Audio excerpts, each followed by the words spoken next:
नमस्कार विद्यार्थी मित्रांनो, मी खिमराज चामोर्शीकर तुमचं सर्वांचं टेक्स्टबुक सुपर कोचिंग मध्ये स्वागत करतोय. आपण किंवा तुम्ही बऱ्याचदा ऐकलं असणार सेमीकंडक्टर सेमीकंडक्टर सेमीकंडक्टर नेमका आहे काय आणि नेमकं कसं काम करतो, हे आज ना आपण पूर्ण डिटेलमध्ये समजून घेणार आहोत. माझा प्रयत्न हाच असणार आहे की तुमच्या या एका व्हिडिओमधून तुमचे सगळे डाऊट्स आहेत ते क्लिअर व्हायला पाहिजे. आणि ऑब्विस आहे की टेक्निकल भाग आहे, त्यामुळे सर्वांनाच कळेल असं नाही, पण माझा प्रयत्न तोच आहे. कारण एमपीएससी मध्ये परीक्षा करणारे सगळ्या बॅकग्राऊंडचे विद्यार्थी आहेत. जो ग्रॅज्युएट आहे तो परीक्षा देऊ शकतो, एनी ग्रॅज्युएट. त्यामुळे तुम्ही आर्ट्स का कॉमर्स बॅकग्राऊंडचे जरी असणार, इव्हन जरी सायन्स बॅकग्राऊंडचे आहेत, आणि जर तुम्हाला फार जास्त हा टेक्निकल, कारण टेक्नॉलॉजीचा भाग आहे ऍक्च्युली, तुम्ही फक्त फिजिक्स केमिस्ट्री बायोलॉजी इथपर्यंत अभ्यास केला असणार तरी पण हा समजेल तुम्हाला वाचून, अशातला भाग नाहीये. आणि म्हणून माझा प्रयत्न तो पण असणार आहे की या एका व्हिडिओमधून पूर्ण तुम्हाला क्लिअर व्हायलाच पाहिजे. आणि दुसरं काय की कोणीही जरी असेल ना तरी पण सेमी कंडक्टरचा मुद्दा तुमचा इथून क्लिअर व्हायला पाहिजे की नेमकं काय आहे आणि काय एवढं इम्पॉर्टंट आहे, का भारत सरकार खूप जास्त भर देत आहे. आणि हे जर नाही केलं आपण तर आपण आता मागे पडणार आहोत. आणि हे तर खरं आहे की सेमी कंडक्टर सप्लाय ज्याकडे आहे ना तो जगावर उद्या जाऊन राज करणार आहे. तो देश उद्या जाऊन श्रीमंत होणारच आहे. आपल्याला असं म्हणता येईल की आतापर्यंत जसं गल्फ कंट्रीज मध्ये, गल्फ एरियामध्ये जर काही आपण पाहिलेत, तर जे देश श्रीमंत झाले ते फक्त ऑइलच्या बेसिसवर, बाकी दुसरी कोणती इकॉनॉमी त्यांच्याकडे नव्हती, फक्त ऑइलच्या बेसिसवर. आता असं म्हणता येईल आपल्याला की ऑइलला रिप्लेस कोण करेल, तर तो सेमी कंडक्टर करणार आहे. म्हणून त्यामुळे याला न्यू ऑइल सुद्धा म्हटलं जात आहे. आणि म्हणूनच म्हणतोय की सेमी कंडक्टर फार जास्त इम्पॉर्टंट. एवढं काय इम्पॉर्टंट आहे बघा, आज आपलं आयुष्य ना हा इलेक्ट्रॉनिक शिवाय आपण राहू शकत नाही. हा जसा माईक इलेक्ट्रॉनिक्स आहे, हा मोबाईल, लॅपटॉप, हा बोर्ड दिसतोय, आणि ऑलमोस्ट तुम्ही तुमच्या घरी टीव्ही, फ्रीज आहे, वॉशिंग मशीन आहे, सगळ्या ठिकाणी गाड्या आहे, गाड्यांमध्ये सुद्धा सेमी कंडक्टर, का कारण इलेक्ट्रॉनिक्स आहे, त्याशिवाय शक्यच नाही. आणि जर सेमी कंडक्टरचा वापर नाही करायचा, जर तुम्हाला तोच काम करायचे, तोच आउटपुट काढायचंय, जर हा मोबाईल जर विदाऊट, म्हणजे तुम्हाला तुम्हाला मोबाईल तर पाहिजे, पण विदाऊट सेमी कंडक्टर जर पाहिजे असेल ना, तर हा मोबाईल एका रूम एवढा बनेल. आणि सुरुवातीचे कम्प्युटर सुद्धा तसेच काहीसे होते, राईट. हा चेंज, हा बदल, हा रिव्हॉल्युशन घडून आणलाय कोणी तर सेमी कंडक्टरने. आय होप की लक्षात आलं असेल. तर तुम्हाला इथून एक आयडिया तर आली असेल की सेमी कंडक्टर काय इम्पॉर्टंट आहे. मी म्हटलं की तुम्हाला बेसिक पासून ना आपण समजून घेऊ. पण त्याआधी मी माझा नंबर इथे दिलेला आहे. तुम्हाला काही क्वेरीज आहेत तर यावर डायरेक्ट तुम्हाला कॉन्टॅक्ट करता येईल. माझा नंबर आहे काय, 8793382448. काही जरी क्वेरीज आहेत यावर कॉन्टॅक्ट करा. जर तुम्ही एमपीएससी युपीएससीचा आता अभ्यास सुरुवात करत असणार आणि जरी तुमच्याकडे सिलेबस नाही आहे, किंवा जर तुम्हाला बॅच जॉईन करायची आहे, मला डायरेक्ट कॉन्टॅक्ट करा. सिलेबस नाही आहे, मी तुम्हाला डायरेक्ट शेअर करतो. बाकी अजून काही तुम्हाला स्ट्रॅटेजी वगैरे डिस्कस करायचं आहे, सेम नंबर कॉलिंगला आहे, कॉल सुद्धा केलं तरी पण चालेल. मी एक व्हॉट्सअप ग्रुप सुद्धा तयार केलेला आहे, तो जरी तुम्हाला जॉईन करायचा आहे तरी पण याच नंबरला कॉल करायचा आहे. मेसेज करा व्हॉट्सअपला की मला जॉईन व्हायचे म्हणून. आणि त्या टेलिग्राम चॅनल दिलेला आहे, तो सुद्धा तुम्हाला सर्च करून लगेच जॉईन करता येईल. सोबत इंस्टाग्रामला मी रेग्युलर कंटेंट टाकत असतो, नक्की जॉईन करा. इथं तुम्हाला कंटेंट मिळेल, सोबत इथे एक प्लेलिस्ट मिळेल युट्यूबची, तिथून डायरेक्ट तुम्हाला माझे जे व्हिडिओज आहेत ते ऍक्सेस करता येईल. कम्प्लिटली एक्झाम ओरिएंटेड असणार आहे. बघ काय आहे, मी तुम्हाला थोडक्यात एक एक फक्त हे लक्षात घ्या की यामध्ये तर तुम्ही चांगला अभ्यास केला असणार. कशामध्ये की फिजिक्समध्ये. फिजिक्समध्ये तुम्ही 3 गोष्टी अभ्यास केल्यात. कोणत्या 3 गोष्टी? एक आहे काय की ज्याला आपण म्हणू की आपला एक जो आहे, ज्याला आपण काय तर कंडक्टर म्हणजेच काय तर वाहक म्हणतो, बरोबर. आणि याच्या अपोजिट दुसरा आहे काय तर इन्सुलेटर, ज्याला काय तर दुर्वाहक.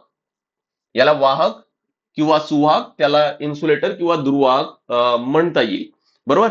आता आहे काय की कंडक्टर म्हणजेच काय की हा असा पदार्थ ज्यामधून करंट आहे तो वाहत जातो. मग कोणताही एखादा धातूचा पदार्थ, जनरली कॉपर आहे, अल्युमिनियम, आयर्न आहे, ते वापरले जातात.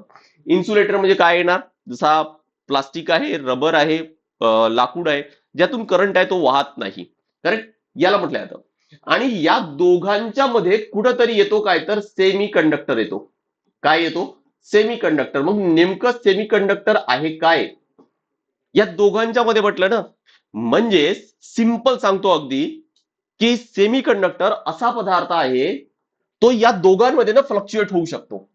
सिंपल लेमॅन्ट मध्ये समजा, अगदी साध्या भाषेमध्ये, हा असा पदार्थ आहे तो या दोघांमध्ये ना स्विच होऊ शकतो. कधी तो ऍज अ कंडक्टर वागतोय, कधी तो ऍज अ इन्सुलेटर वागतोय. म्हणजे एक असा पदार्थ ज्यामध्ये आपण काहीतरी इनपुट चेंजेस केलेत, पण कंडिशन चेंज केली, तर त्यातून कधी करंट वाहणार, कधी नाही वाहणार. मुद्दा क्लिअर झाला. म्हणजे फक्त एवढं लक्षात ठेवा की सेमी कंडक्टर काय करतोय, तो करतोय काय की करंटचा फ्लक्च्युएशन मॅनेज करतो. हा काय करतोय, करंटचा मॅनेज करंट फ्लक्च्युएशन. आणि याचीच तर गरज आहे, याचीच गरज आहे. याची गरज का आहे बघा, आता समजून घ्या. ज्या वेळेस तुम्ही कीबोर्डवर ए टाईप केलं आणि बऱ्यापैकी तुम्ही हे अभ्यास केलं असणार की कम्प्युटर आहे, मोबाईल आहे, आपण जी भाषा बोलतो, वागतो, लिहितोय ती चालत नाही. जनरली तिथं बायनरी लँग्वेज चालतं म्हणून. तर असं इमॅजिन करा की ए साठी कोड काय आहे. म्हणजे ज्यावेळेस तुम्ही ए टाईप करताय, बॅकएंडला जो कम्प्युटर प्रोसेस करत आहे ती कोणती माहिती आहे. ज्यावेळेस तुम्ही ए टाईप करणार तर कोणती माहिती प्रोसेस करणार, 10. बी साठी असाच कोड काय आहे, 01. सी साठी काय, 11. तसंच डी आहे, ई आहे, असे वेगवेगळे कोड असेल. असंच हेच आहे का, असं मी म्हणत नाहीये, बस एक एक्झाम्पल घ्या. आता ज्या वेळेस एक माहिती कम्प्युटरला आपण ए दाबल्यावर त्याला प्रोसेस करायची आहे, त्यांनी त्यासाठी कोड आहे काय, तर हा. पण आता 10 त्यासाठी कोड म्हणजे नेमकं काय. तर असं समजा की ज्या वेळेस ए येतो त्यावेळेस त्या सर्किट मधून करंट वाहणार, 0 येतो त्यावेळेस करंट वाहणार नाही. म्हणजेच त्या सर्किट मधून एकदा करंट वाहिला आणि एकदा बंद झाला. याचा अर्थ कोणती माहिती आली आहे, ही आली आहे. याला जर उलट केलं की सर्किट मधून आधी करंट वाहत नाही आहे आणि मग करंट वाहत आहे, तर कम्प्युटर काय समजेल की आपण काय ना बी दाबले म्हणून. आधी करंट वाहत आहे, नंतर पण करंट वाहत आहे, तर कम्प्युटर काय समजणार की आपण काय टाईप केलंय, सी टाईप केलंय. या पद्धतीने प्रोसेस होत आहे. इथून एक लक्षात येत आहे का, करंट नेहमी फ्लक्च्युएट होणं गरजेचं आहे. बंद चालू, बंद चालू, बंद चालू, बंद चालू. आणि हा काम कोण करतोय, हा काम सेमीकंडक्टर करतोय. करेक्ट. अगदी सिंपल लँग्वेज मध्ये सांगतो तुम्हाला, फार सोप्या भाषेमध्ये. आता हे सेमीकंडक्टर आपल्याला ऐकायला तर फार सोपी वाटतंय, पण सर्वात आधी ज्यावेळेस कम्प्युटर बनवले, हा असा काम करण्यासाठी कशाचा वापर केला जात होता, हा असा वापर हा काम, हे सर्व काम करण्यासाठी जो वापर केला जात होता ना, ते होते व्हॅक्यूम ट्यूबचा. कधीपर्यंत, 1947 पर्यंत. आणि हे व्हॅक्यूम ट्यूब इमॅजिन करा की माझ्या शरीरा एवढे असतील किंवा माझ्या शरीरापेक्षा पण मोठे असतील. Just imagine. आणि एका कम्प्युटरमध्ये असा एक व्हॅक्यूम ट्यूब होणार नाहीये, मल्टिपल्स लागणार आहेत. मल्टिपल्स म्हणतोय मी. करेक्ट. सो हा व्हॅक्यूम ट्यूबचा असा यूज केला जात होता कधी, 1947 पर्यंत. प्रॉब्लेम होता काय, यासाठी एनर्जी गरज तर खूप असायची, पण त्यामध्ये एनर्जी लॉस पण भरपूर व्हायचा. दुसरा आहे काय की हे एवढे मोठे असायचे की रूम एवढी जागा आहे, एक एक कम्प्युटर घ्यायचा. एक कम्प्युटर म्हणजे एक रूम एवढा. जस्ट बिकॉज ऑफ आपण शिफ्ट होऊ शकलो म्हणून आता आपण एक कम्प्युटर, लॅपटॉप हातात घेऊन इकडून तिकडून तिकडे जाऊ शकतो. विचार करा की हा असा कम्प्युटर जर आधी असता तर काय असतं. एवढा मोठा होता, त्यामुळे हायली फ्रॅजाईल होता, तुटण्या विटण्याची शक्यता जास्त होते. त्यामुळे ऑब्व्हियस आहे की साध्या लोकांसाठी अफोर्डेबल पण नव्हता. झालं काय, 1947 मध्ये बेल लॅब अमेरिकेमध्ये सायंटिस्टने काय तयार केलं, तर ट्रान्झिस्टर तयार केलं. ट्रान्झिस्टर अगदी लहान. सडन शिफ्ट झालं. लक्षात आलं सायंटिस्टच्या की जो करंट फ्लक्च्युएशन होतोय ना, हा एवढं मोठं वापरायची गरज नाहीये, फक्त हा ट्रान्झिस्टर वापरा. 3 सायंटिस्ट होते, माहिती काढून ठेवा, चॅटबॉक्स मध्ये टाका कोणते सायंटिस्ट होते, त्यांना नोबेल प्राइज सुद्धा मिळालं. त्या ट्रान्झिस्टरचा शोध लागला. काय होता, अगदी लहान साईज होता. आणि या लहान साईज मध्ये जो पदार्थ वापरण्यात आला तो होता काय, जर्मॅनियम. सर्वात आधी कालांतराने हे लक्षात आलं की त्यामध्ये मग सिलिकॉन हा जास्त अजून इफिशियंट आहे. तो पण पदार्थ लक्षात आलं की तो पण काम करतोय म्हणून. आणि बनवत आलं छोटे छोटे छोटे छोटे ट्रान्झिस्टर्स. हे ट्रान्झिस्टर्स कसे काम करतायत, यांना इनपुट द्या. आता इनपुट काय असेल, सिंपल सांगतोय बघा. सोलर पॅनल आहे, सोलर पॅनल मध्ये सुद्धा सेमीकंडक्टर वापरलाय, सिलिकॉन वापरलाय. सोलर पॅनल मध्ये लाईट पडला की करंट वाहतो. म्हणजे इनपुट काय आहे, लाईट आहे. तर तो लाईट पडला, इनपुट बदलला, तर होणार काय की करंट वाहणार, कमी जास्त होणार. काही ठिकाणी काही सेन्सर्स असतात जे टेम्परेचर सेन्स करतात. मग तिथे इनपुट काय मिळतोय, टेम्परेचर मिळतोय. करेक्ट. यामुळे या सडन शिफ्ट पुढे झालं काय, की हे जे प्रॉब्लेम्स होते ते प्रॉब्लेम सॉल्व्ह करता आले. मायक्रोस्कोपिक फुटप्रिंट म्हणजे अगदी छोट्या साईजवर आपण आलो. खूप मोठा साईज होता, जो रूम एवढा होता, तो आता छोट्या साईजचे बनायला लागलेत कम्प्युटर्स. Next, run school. आणि काय, की जेवढी एनर्जी इफिशियंट हे नव्हते, इथं एनर्जी लॉसचा प्रॉब्लेम होता, तो प्रॉब्लेम इथं नाही आहे. कारण जेवढ्या मोठ्या मशीन्स तेवढी जास्त हीट पण जनरेट करतात, मग तेवढी जास्त एनर्जी पण घेणार. यामध्ये तो प्रॉब्लेम नव्हता तेवढा. साईज लहान झाल्यामुळे हा साईज मोठा होता त्यामुळे फ्रायजाईल होता, पण हे आता फिजिकली रोबस्ट, थोडेसे मजबूत, तेवढे डेलिकेट, जेवढे डेलिकेट होते तुटण्याची शक्यता होते, तो प्रॉब्लेम इथं नव्हता. कशामुळे, फक्त ट्रान्झिस्टर बनवल्यामुळे. आणि यामध्ये कशाचा वापर केलेला आहे, तर हे जर्मॅनियम आहे किंवा सिलिकॉन आहे, यासारखे सेमी कंडक्टरचा वापर करण्यात आला आहे. सो आता इमॅजिन करा की जर हे पदार्थ आपल्याकडे नाही आहेत, यापासून मग आपल्याला ट्रान्झिस्टर बनवावं लागणार आहे, छोटे छोटे मायक्रोचिप्स बनवावे लागतील, आणि मग त्यापासून मग सर्किट्स बनवावे लागेल, ते मायक्रोचिप प्रॉपर अरेंज करून. करेक्ट. आता विषय आहे काय, की जर आपल्याकडे हा इमॅजिन करा की सेमी कंडक्टर नाही आहे, तर प्रॉब्लेम काय, की आपण हे प्रोडक्शन करू शकणार नाही. त्यामुळे जे सर्किट आहे मोबाईलमध्ये, जे सगळ्यात इम्पॉर्टंट आहे, या पीसी मध्ये, बोर्डमध्ये जे सर्वात इम्पॉर्टंट आहे, तो आपण तयार करू शकणार नाही आहोत. आणि अशा चिपचा वापर ऑलमोस्ट सगळ्या इन्स्ट्रुमेंटमध्ये होतोय, सगळ्या इलेक्ट्रॉनिक अप्लायन्सेस मध्ये होतोय. आणि आता तर असं जो होत आहे, की ज्या गोष्टी आपण कधी विचारही केल्या नव्हत्या, म्हणजे जसा माझ्या डोक्याच्यावर फॅन आहे, जो फक्त आता इलेक्ट्रिसिटीचा वापर करून चालतोय. पण आता फॅन तर असे पण आले ना, की जे मोबाईलनं ऑपरेट होत आहेत. अरे, मोबाईल किंवा रिमोटने ऑपरेट होत आहे, मग तिथे इलेक्ट्रॉनिक्स आला की नाही आला. म्हणजे आपण अजून जास्त ना शिफ्ट होत चाललोय. सेमी कंडक्टरचं शॉर्टेज जर झाला ना, जसं कोविडमध्ये शॉर्टेज झाला, तर सरळ ऑटोमोबाईलचे म्हणजे गाड्यांचे रेट वाढलेत. का? कारण आता त्याशिवाय ऑटोमोबाईल चालतच नाही. गाड्या फक्त ते राहिलेलं नाही आहे, की आता फक्त इंजिन आहे, टायर आहे, बससाठी सीट आहेत, बस झाले, त्यांनी होणार नाहीये. हे समजून घ्या. त्यामुळे semi conductor is very important. आणि म्हणून आता गव्हर्नमेंट सुद्धा काय तर खूप जास्त यावर भर देत आहे. अजून थोडसा टेक्निकल भाग समजून घ्या, की आता तुमच्या एक लक्षात आलं असेल, की कंडक्टर काय, इन्सुलेटर काय, आणि सेमी कंडक्टर काय. कंडक्टर मध्ये नेमकं होतं काय, की जे इलेक्ट्रॉन्स असतात, जे एक व्हॅलेन्स बँड म्हणजे काय, की सर्वात शेवटचा जो ऑर्बिट आहे, त्यामध्ये जी इलेक्ट्रॉन आहे त्यांची जी एनर्जी लेवल आहे, त्याला म्हणू आपण व्हॅलेन्स बँड. त्याला थोडी एनर्जी मिळाली तर ते काय होतात, तर कंडक्शन बँड मध्ये जातात. कंडक्शन बँड म्हणजे काय, की असा बँड, अशी एनर्जी लेवल जिथे इलेक्ट्रॉन फ्लो होऊ शकतात, कंडक्ट होऊ शकतात. आता या दोन बँड मध्ये ना एनर्जी गॅप ना खूप काही जास्त नाहीये, किंवा बराचसा भाग ना ओव्हरलॅप पण आहे. त्यामुळे इलेक्ट्रॉन अशा स्टेटमध्ये आहे, की ते इलेक्ट्रिसिटी सहज कंडक्ट करू शकतात.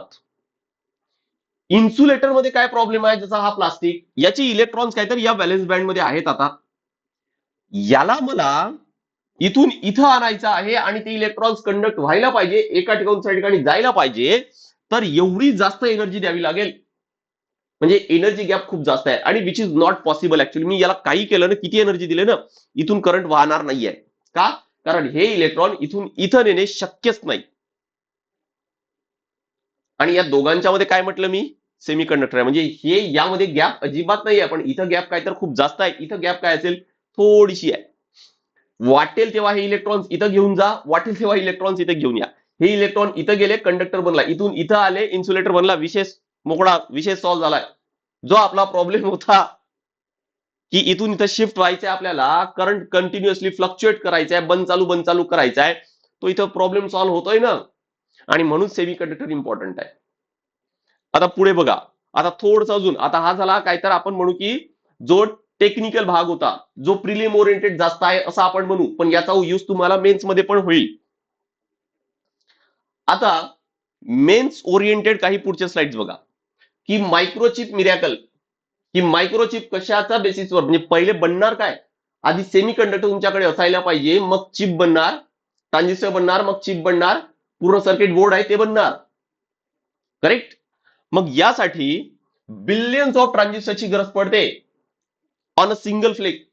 म्हणजे एक जर मोबाईल असेल ना, बिलियन ऑफ ट्रान्झिस्टर त्यामध्ये आहेत. बिलियन, बिलियन म्हणजे 10 चा घातांक 9. आणि 10 बिलियन, 15 बिलियन, 20 बिलियन एवढे बिलियन ट्रान्झिस्टर एका मोबाईलमध्ये मिळेल. विचार करा की या मोबाईलचा साईज आहे किती, हा एवढा. यामध्ये किती ट्रान्झिस्टर, हे एवढे सारे. त्यामुळे विचार करा की आता एवढ्या ट्रान्झिस्टरची गरज आहे, तर तेवढ्या सेमीकंडक्टरची पण गरज पडेल.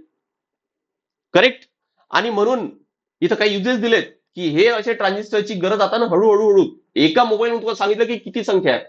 आणि याचा वापर बघा ना, ड्रोन आहेत, इलेक्ट्रिक व्हेकल आहे, एआय आणि कम्प्युटिंग आहे. कोणताही इलेक्ट्रॉनिक डिव्हाइस घ्या, त्यामध्ये असणारच असणार. 100% असेल. मग यासाठी गव्हर्नमेंट पण फोकस करायला पाहिजे. मेनच्या दृष्टीने बघा आता जिओ पॉलिटिक्स काय आहे.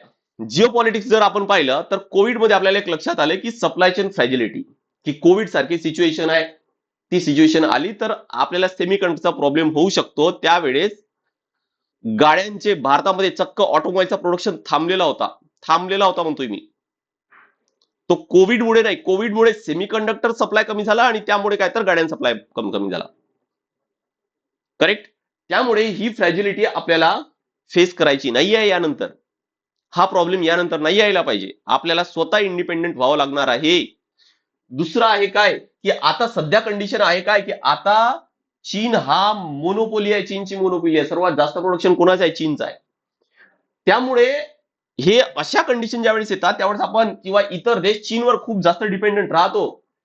ते नाही व्हायला पाहिजे. म्हणून बरेचसे मोठमोठ्या, जसं अमेरिका आहे किंवा अमेरिकेतील मोठमोठ्या कंपन्या आहेत, ते काय प्रयत्न करतायत, चायना प्लस वन स्ट्रॅटेजी, की चायनाला रिप्लेस करण्यासाठी कोण अजून असं आहे, चायनाला रिप्लेस करण्यासाठी अजून असं कोण आहे. आणि त्यासाठी एक भारत एक चांगला पर्याय आहे का, ते पुढच्या स्लाइड मध्ये घेऊ. दुसरं काय की आता डोनाल्ड ट्रम्प जेव्हा जेव्हा येतात निवडून, काही ना काही नवीन घेऊन येतातच. तर ट्रेड वॉर सारखी इश्यूज मग त्या कंडिशन मध्ये येतात. त्यावेळेस सुद्धा आपल्याला दुसऱ्यांवर डिपेंडेंट राहायचं नाहीये आणि आपले सप्लाय चेन विस्कळीत व्हायला नाही पाहिजे. करेक्ट. नेक्स्ट बघा आता इंडियाच्या सेमीकंडक्टर जर्नी कशी आहे. आन्सर रायटिंग मध्ये नक्की ऍड करा. 1989 मध्ये भारताने ऑलरेडी एक लॅब सेटअप केलेली होती, सेमीकंडक्टर कॉम्प्लेक्स लिमिटेड लॅब. कुठं, मोहाली येथे. झालं काय, 1989 मध्ये त्याला आग लागली. म्हणजे जो भारताचा प्लॅन होता तिथून कुठतरी तो आता युटर्न झालाय.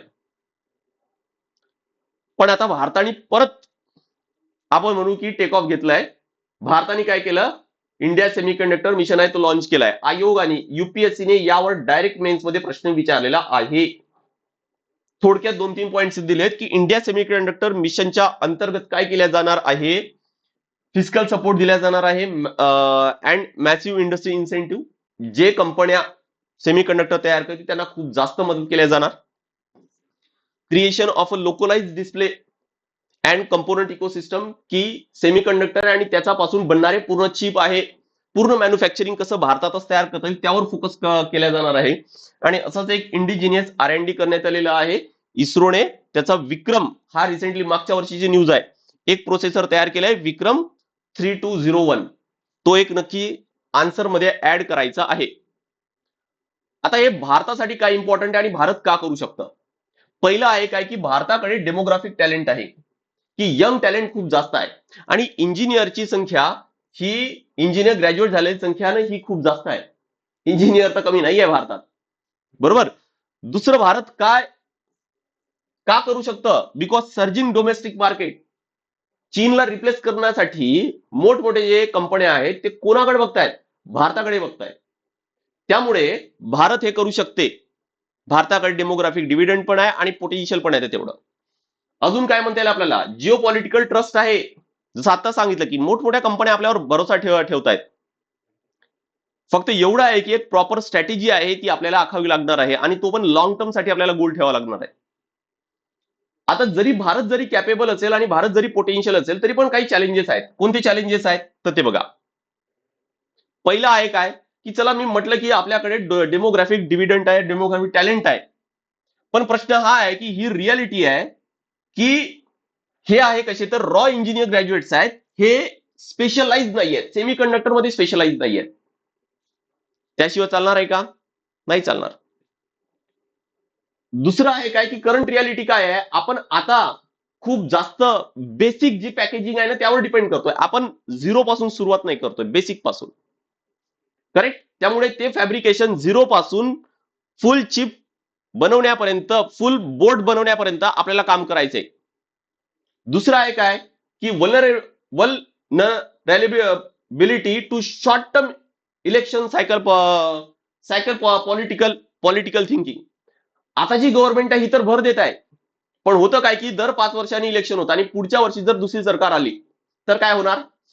हे ऍक्च्युली पाहिलं तर लोकशाही म्हणजे डेमोक्रेसीचा फार मोठा डिसएडव्हान्टेज आपण म्हणू, की जर सरकार बदलली तर चान्सेस हे होऊ शकतात की जो मोटिव्ह आहे ना, किंवा जे सरकार आता ज्यावर भर देत आहे त्यावर कदाचित पुढे जाऊन देणार नाही, दुसरी सरकार आहे ती देणार नाही. तो एक मोठा चॅलेंज आहे. आय होप हा मुद्दा तुमच्या क्लिअर लक्षात आलं असेल. आणि जर आलं असेल तर या प्रश्नाचं उत्तर नक्की चॅट बॉक्स मध्ये टाका. Primary function of vacuum tube in early computing was to, की सर्वात आधी व्हॅक्युम ट्यूबचा वापर कम्प्युटरमध्ये का केला जात होता. करेक्ट. 4 ऑप्शन दिलेले आहेत. आणि मेन्सचा प्रश्न हा इथे दिलेला आहे. याला मराठीत सुद्धा मी ट्रान्सलेट केलेला आहे. नक्की लिहिण्याचा प्रयत्न करा की 1989 मधील महत्वपूर्ण ऐतिहासिक धक्क्याच्या पार्श्वभूमीवर इंडिया सेमीकंडक्टर मिशन इम्पॉर्टंट आहे. युपीएससीने ऑलरेडी प्रश्न विचारलाय. हा आपल्याला आत्मनिर्भरतेसाठी एक धोरणात्मक मार्ग नकाशा, म्हणजे ज्याला स्ट्रॅटेजिक आपण रोडमॅप म्हणतो, ते प्रदान करते. भारत जागतिक सेमीकंडक्टर केंद्र बनताना कोणत्या प्रमुख संधी आणि महत्वाच्या आव्हानांना समोर जात आहे. 2 डिमांड आहे इथं, संधी आणि काय तर आव्हाने. हे तुम्हाला प्रॉपर उत्तर आहे, तो लिहिण्याचा प्रयत्न करा. किती शब्दात लिहायचा आहे, किती शब्दात लिहायचा आहे हा उत्तर. 15 मार्क, 250 शब्दांमध्ये याचं उत्तर लिहिण्याचा प्रयत्न करा. या प्रश्नाचं उत्तर कसा लिहायचं आहे याची एक आयडिया आहे. इंट्रोडक्शन काय असायला पाहिजे, बॉडीमध्ये 2 डिमांड्स आहेत ते दिले आहेत, आणि फायनली काय तर कन्क्लुजन आहे ते दिलेले आहे. आय होप की क्लिअर झालं असणार. सेमीकंडक्टरचा मुद्दा तुमचा चांगला जर क्लिअर झाला असेल तर चॅटबॉक्स मध्ये नक्की ऑल क्लिअर मेसेज करा आणि प्रश्नाचं उत्तर ते पण नक्की टाका. Thank you very much.